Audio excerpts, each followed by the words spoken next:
13তম জাতীয় সংসদের সংরক্ষিত নারী আসনে বাংলাদেশ জামায়াতে ইসলামীর পক্ষ থেকে মনোনয়ন পেয়েছেন দলের কেন্দ্রীয় মহিলা বিভাগের সেক্রেটারি নুরুন্নিসা সিদ্দিকা।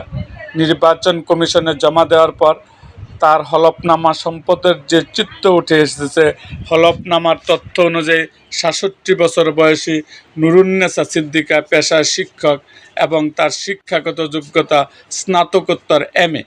তিনি বার্ষিক 2,40,000 টাকা আয় করেন, যার পুরো অংশই আসে শিক্ষকতা পেশা থেকে। তার অস্থাবর সম্পদের অর্জনকালীন মূল্য 6,95,397 টাকা দেখানো হলেও বর্তমানে এর মূল্য 12,10,397 টাকা। তার কাছে বর্তমানে নগদ 50,000 টাকা এবং ব্যাংক হিসাবে 2,85,397 টাকা জমা আছে।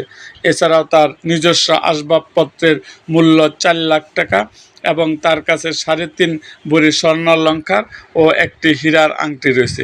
বিশেষ উল্লেখ্য যে তার কোনো ব্যাংক ঋণ বা ব্যক্তিগত দেনা নেই। তবে হলফনামায় থাকা সম্পদের তালিকায় সবচেয়ে চমকপ্রদ তথ্যটি হলো তার জমির মালিকানা। নুরুন্নিসা সিদ্দিকা হলফনামায় উল্লেখ করেছেন যে ঢাকায় কেরানীগঞ্জে তার নামে 676 বা 20 বিঘারও বেশি অকৃষি জমি রয়েছে।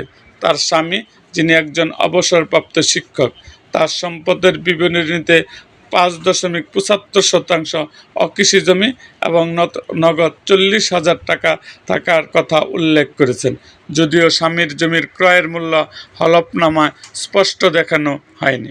এরকম আরও ভিডিও পেতে এবং রাজনৈতিক অঙ্গনের নানা ঘটনা ও ইতিহাস জানতে আমাদের মুক্তাগাছার ইতিহাস মিডিয়া ইউটিউব চ্যানেলটিকে সাবস্ক্রাইব করুন এবং পাশে থাকা বেল আইকনটি বাজিয়ে দিন।